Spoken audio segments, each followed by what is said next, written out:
अब बात पोलियो पर फुल एंड फाइनल प्रहार की, क्योंकि दुनिया के कई देशों में फिर से पोलियो फैलने लगा है। अब ये बीमारी हमारे देश में तांडव ना मचाए, इससे पहले ही सूबे के मुखिया योगी आदित्यनाथ ने इसे जड़ से खत्म करने की कसम खाई है और करीब 4 करोड़ बच्चों की जिंदगी को 2 बूंद जिंदगी की पिलाने का संकल्प लिया है।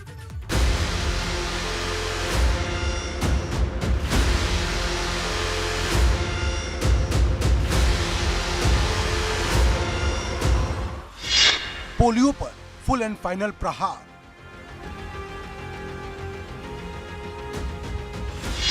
तीन करोड़ 80 लाख बच्चों को मिलेगा सुरक्षा कवच।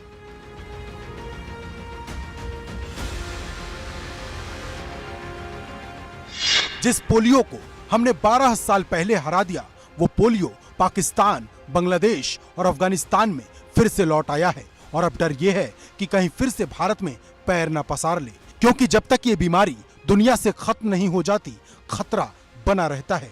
यही वजह है कि अब सूबे की योगी सरकार ने इसे जड़ से खत्म करने की कसम खा ली है और पोलियो पर फुल एंड फाइनल प्रहार करते हुए सूबे के मुखिया योगी आदित्यनाथ ने 5 साल तक की उम्र के 3 करोड़ 80 लाख बच्चों को पोलियो की दवा पिलाने का संकल्प लिया है।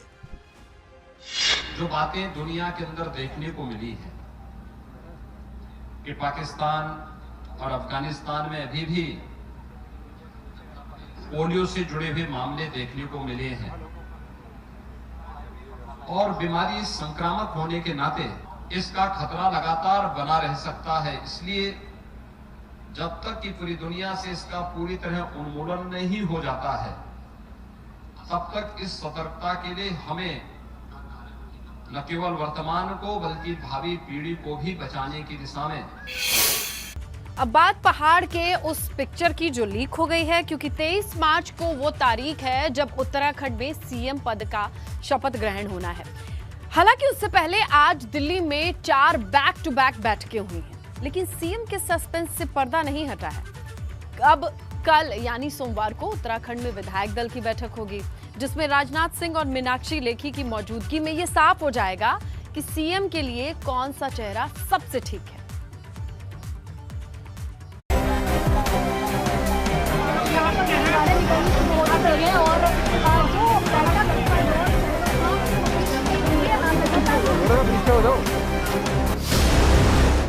उत्तराखंड का उत्तराधिकारी कौन? शपथ से पहले टूटेगा मौन। मुख्यमंत्री की कुर्सी पर नया मोहरा या रिपीट होगा पुराना चेहरा? उत्तराखंड में भाजपा को जीत तो मिली, लेकिन पुष्कर सिंह धामी की हार ने खेल खराब कर दिया। और ये इसी का असर है कि देहरादून से दिल्ली तक बैठकों का दौर चल रहा है। रविवार को दिल्ली में बैक टू बैक 4 बैठकें हुई।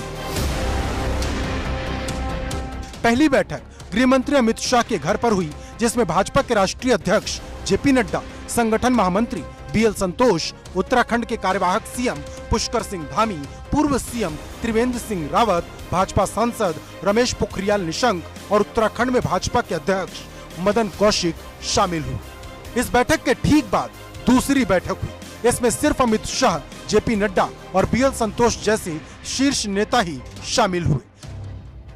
फिर तीसरी बैठक रमेश पोखरियाल निशंक के घर हुई।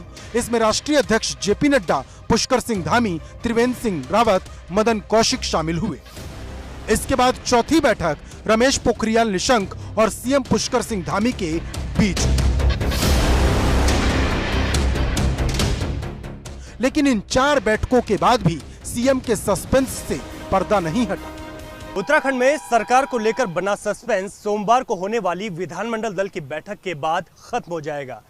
उत्तराखंड भाजपा पर्यवेक्षक राजनाथ सिंह सीएम फेस का ऐलान भी कर देंगे। साथ ही नए मंत्रिमंडल में इस बार किन चेहरों को जगह दी जा रही है, ये स्थिति भी साफ हो जाएगी, इस बात की भी उम्मीद जताई जा रही है। वहीं पुष्कर सिंह धामी और त्रिवेंद्र सिंह रावत ने मंझे हुए खिलाड़ी की तरह गेंद केंद्रीय नेतृत्व के पाले में डाल दी है। प्रचंड बहुमत की सरकार बनी है और उत्तराखंड के अंदर पहली बार मेकर टूटा है कि चूंकि ये केंद्रीय नेतृत्व का मुद्दा है, केंद्रीय नेतृत्व उस पर तय करेगा। सामान्य बैठकें होती हैं पार्टी की, जब भी कोई इस तरह के निर्णय होते हैं तो जो पार्टी के सीनियर लीडर होते हैं उनको पार्टी संगठन उनसे बातचीत करता है। भारतीय जनता पार्टी का ही सीएम होगा।